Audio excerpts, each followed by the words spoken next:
आदरणीय धर्म प्रेमी सज्जनों, सादर नमस्ते। मैं जेठालाल विश्वकर्मा आप सभी का हार्दिक स्वागत करता हूं। कहानी मुंशी प्रेमचंद जी की। कहानी का शीर्षक है दो बैलों की कथा। जानवरों में गधा सबसे ज़्यादा बुद्धिमान समझा जाता है। हम जब किसी आदमी को पल्ले दर्जे का बेवकूफ़ कहना चाहते हैं तो उसे गधा कहते हैं। गधा सचमुच बेवकूफ़ है या उसके सीधेपन, उसकी निरापद सहिष्णुता ने उसे ये पदवी दे दी है, इसका निश्चय नहीं किया जा सकता। गायें सींग मारती हैं। ब्याही हुई गाय तो अनायास ही सिंघनी का रूप धारण कर लेती है। कुत्ता भी बहुत गरीब जानवर है, लेकिन कभी कभी उसे भी क्रोध आ ही जाता है, किंतु गधे को कभी क्रोध करते नहीं देखा ना सुना। जितना चाहो गरीब को मारो, चाहे जैसी खराब सड़ी हुई घास सामने डाल दो, उसके चेहरे पर कभी असंतोष की छाया भी ना दिखाई देगी। बैसाख में चाहे एक आध बार कुलेल कर लेता हो, पर हमने तो उसे कभी खुश होते नहीं देखा। उसके चेहरे पर एक अस्थाई विषाद अस्थाई रूप से छाया रहता है। सुख दुख हानि लाभ किसी भी दशा में उसे बदलते नहीं देखा। ऋषियों मुनियों के जितने गुण हैं वह सभी उसमें पराकाष्ठा को पहुँच गए हैं, पर आदमी उसे बेवकूफ़ कहता है। सद्गुणों का इतना अनादर कहीं नहीं देखा। कदाचित सीधापन संसार के लिए उपयुक्त नहीं है। देखिए ना, भारतवासियों की अफ्रीका में क्या दुर्दशा हो रही है। क्यों अमेरिका में उन्हें घुसने नहीं दिया जाता। बेचारे शराब नहीं पीते, 4 पैसे कुसमय के लिए बचा कर रखते हैं।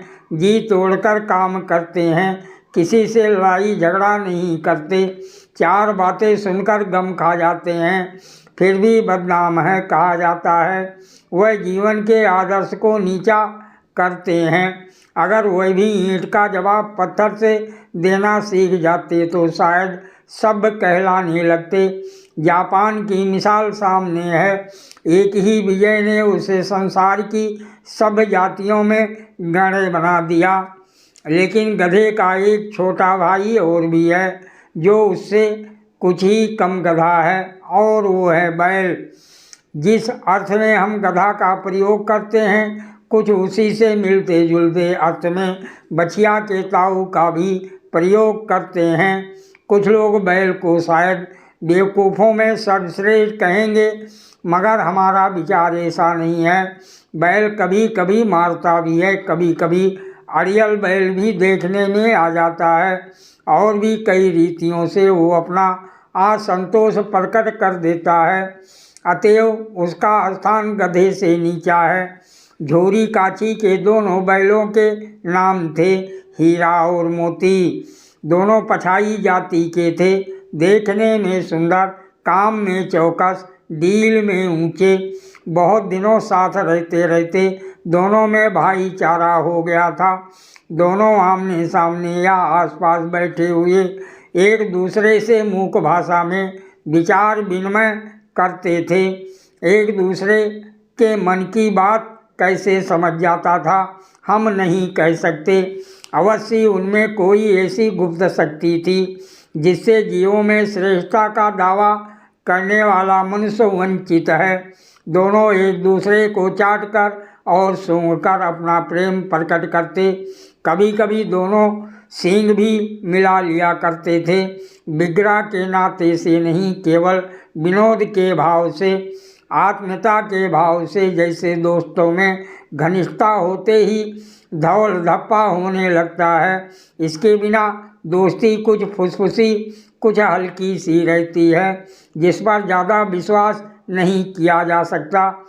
जिस वक्त ये दोनों बैल हालिया गाड़ी में जोत दिए जाते और गर्दन हिला हिला कर चलते, उस वक्त हर एक की यही चेष्टा होती थी कि ज़्यादा से ज़्यादा बोझ मेरी ही गर्दन पर रहे।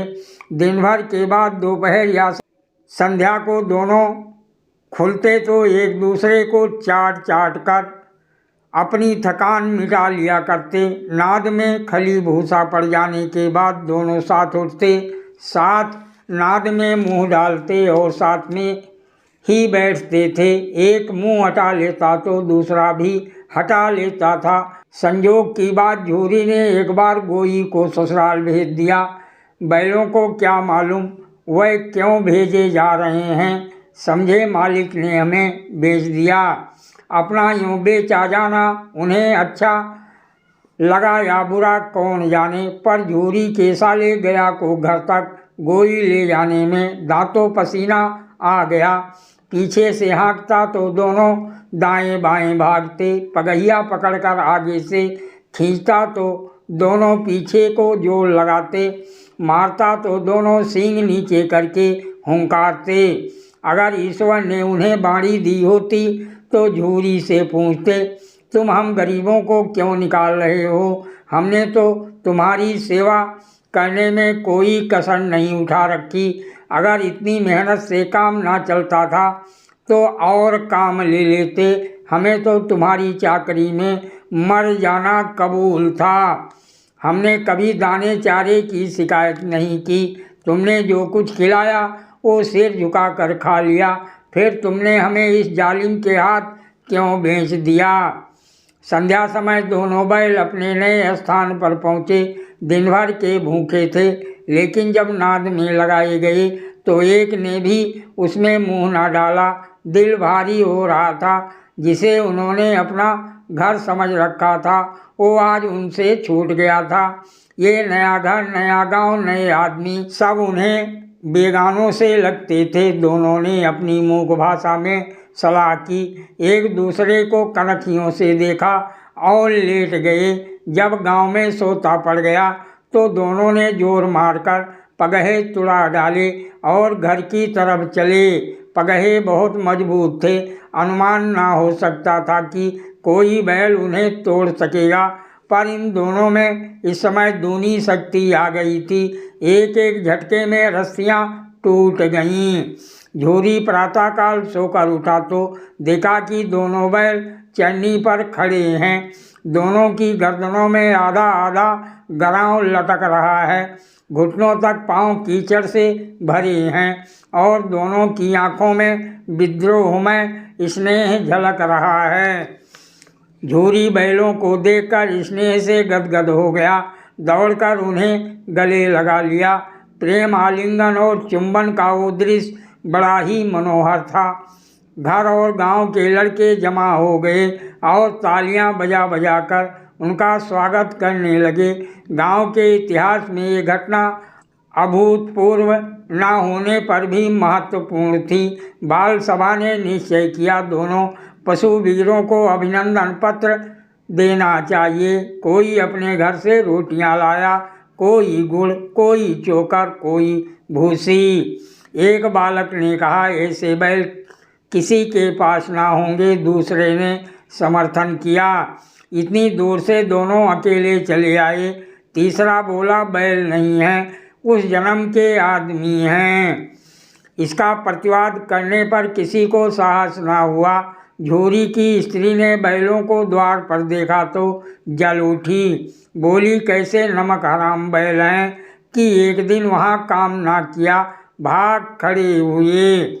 झूरी अपने बैलों पर ये आक्षेप ना सुन सका। नमक हराम क्यों है? चारा दाना ना दिया होगा तो क्या करते?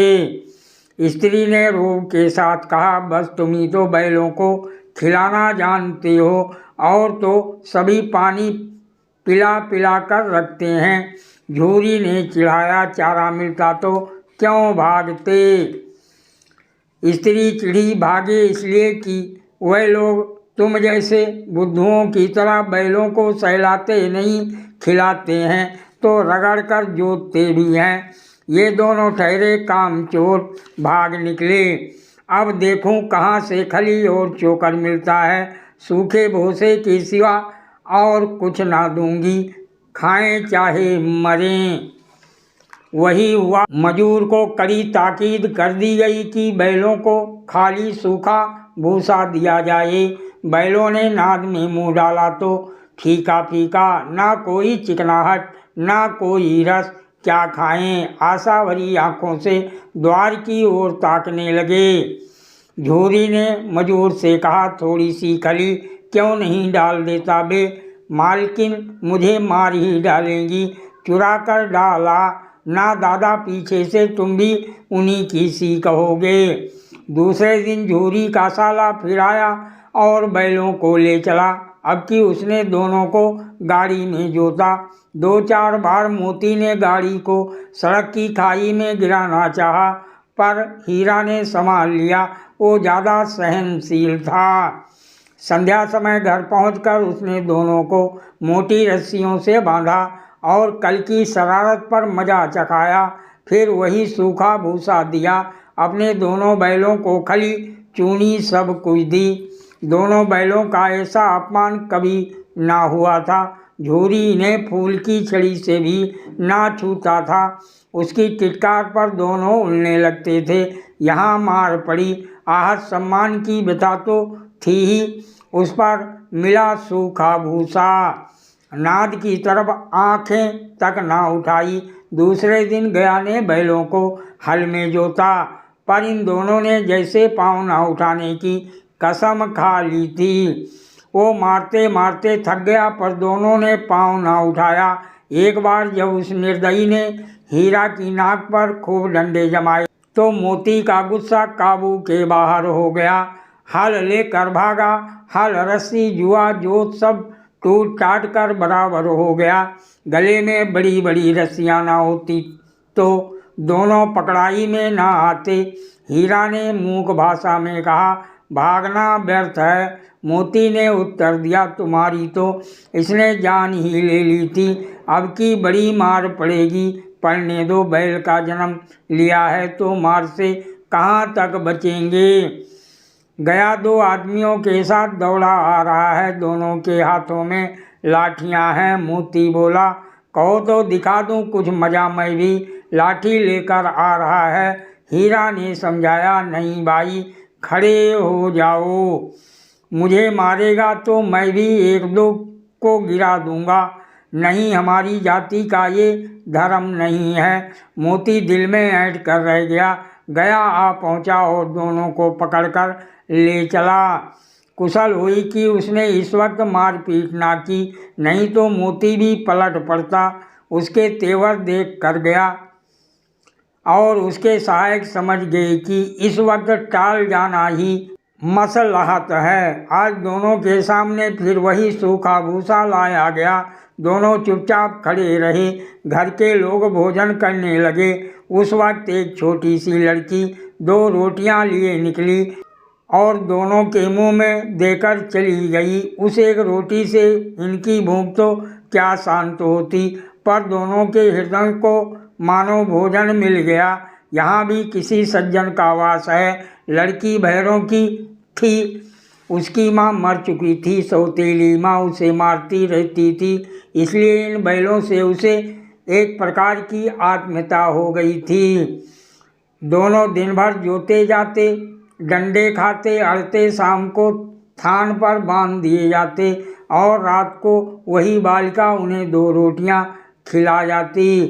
प्रेम के इस प्रसाद की वो बरकत थी कि 2-2 गाल सूखा भूसा खाकर भी दोनों दुर्बल ना होते थे, मगर दोनों की आंखों में रोम रोम में विद्रोह भरा हुआ था। एक दिन मोती ने मूक भाषा में कहा, अब तो नहीं सहा जाता हीरा, क्या करना चाहते हो? एकाध को सींगों पर उठाकर फेंक दूंगा, लेकिन जानते हो वो प्यारी लड़की जो हमें रोटियां खिलाती है उसी की लड़की है जो इस घर का मालिक है। ये बेचारी अनाथ ना हो जाएगी क्या? तो मालकिन को क्यों ना फेंक दूं, वही तो उस लड़की को मारती है। लेकिन औरत जात पर सींग चलाना मना है, ये भूले जाते हो। तुम तो किसी तरह निकलने ही नहीं देते। बताओ, आज रस्सी तोड़ाकर भाग चलें क्या? हाँ, ये मैं स्वीकार करता, लेकिन इतनी मोटी रस्सी टूटेगी कैसे?